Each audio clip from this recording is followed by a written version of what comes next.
Now imagine a music, dear readers, heavy with cellos at a rapid staccato. Cellos held between thighs in a dark room, the little room of Harry's chest, as he walks with his teammates to the opening gate of his first test of cribbage. They are a ragtag group of champions, this bunch, and with Harry, the near-perfect new god, they know they will dominate the day. Harry is a world laced with rivers of wizardly blood. He is ready.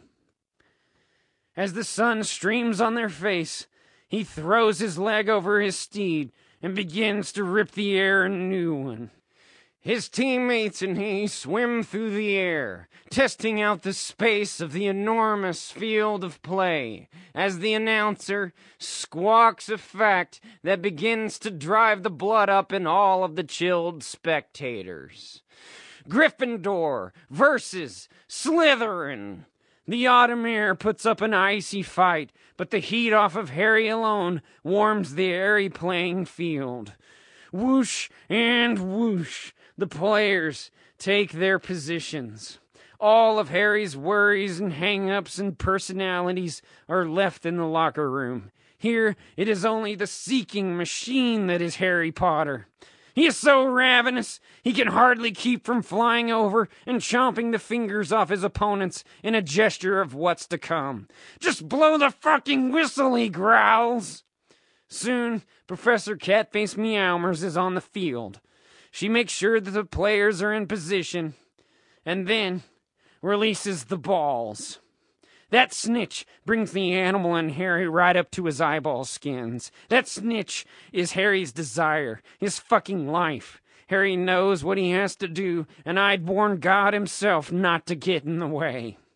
The big ball is tossed and is hauled around the court by a beautiful girl from Gryffindor, who, without hesitation, crams a few points up Slytherin's bum with an effortless play.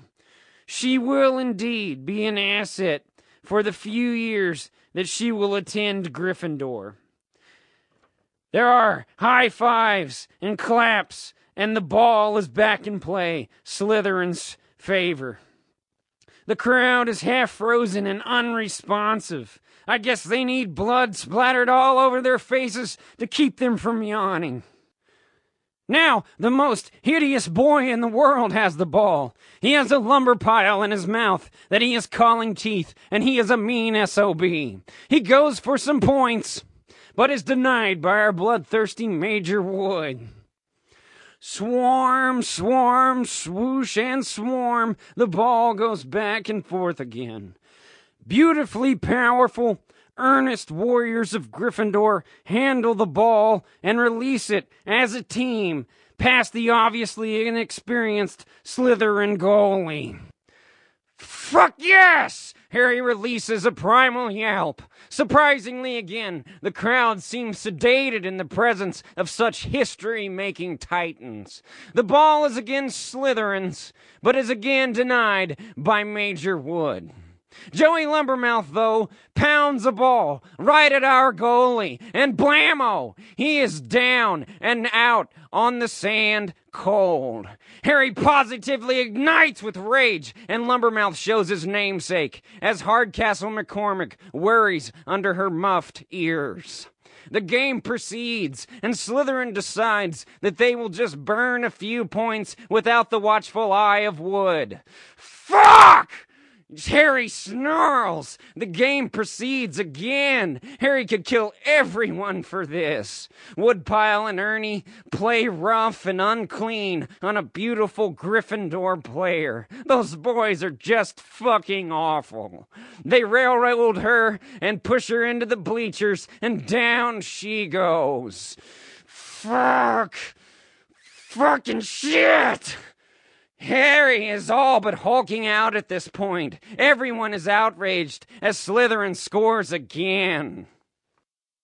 The game is tied at chapter 20, and Harry is a pensive, hungry falcon. Once the snitch twitches into Harry's view, he is off in a meteoric streak of red. But just as HP zips after the snitch, his broom starts freaking out. It's as if someone had a hold of the broom and was trying to shake HP off. Is he a bad seeker, the crowd asked. No, I just think his broom is cursed. Harmony, through her ocular enhancing spell, spies Snake. Snake, oh my god, of course. She's putting a spell on Harry. Something must be done. Ronnie the bear curses that snake a good one as Harmony creeps away. Harry continues to flop and roll in the air like a donut of sorts. His safety is an afterthought. That snitch has teased him into a frenzied maniac. Mouth Oil is overjoyed. Snake continues her magical broom shaking, and Harry yells fuck word after fuck word. Harmony, though, like a phantom, creeps up the darkened backside of Snake's bleachers. She is so worried that Harry will die. He is the only person who is nice to her. So she conjures up such a hot foot spell that Snake will have to remember it long after she is in the grave, where no more hot foot spells will ever tread. Yes!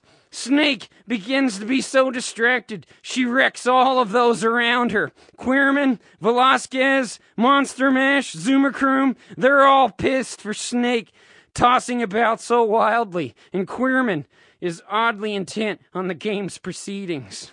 But Harry has gained control, and is after that snitch like a fucking rocket. Ziff! That Slytherin sneaker has been after it for a while, but I feel bad for him because he is stupid and Harry is a rocket-ized animal who will stop at nothing. Yes, they crash each other as hard as they can as the snitch leads them straight down. That snitch leads them down, right down into certain doom. Are they gonna crash? Yes, they're gonna crash, but Harry loves death. He says, bring it on. He is like a demon long dead with nothing left to lose. The weak-ass Slytherin pulls away, but Harry pulls up just in time. He is standing on his broom like it is an extension of his body. He reaches out, almost having the snitch, but he stumbles and falls. Oh my god! Is Harry gonna vomit? Of course not! Like a viper, Harry used his voracious mouth as his catcher. He has got that snitch in his animal belly. And pop! It is out. They've won! 100,000 points for fucking Gryffindor. The crowd goes absolutely bazonkers. The champions in red and yellow are the victors, and Harry is spent. The crowd is destroying its throats, calling Harry's name. Harry feels right with himself. He's down there, a new god who has found a calling.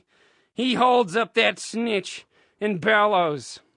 I am a beautiful animal.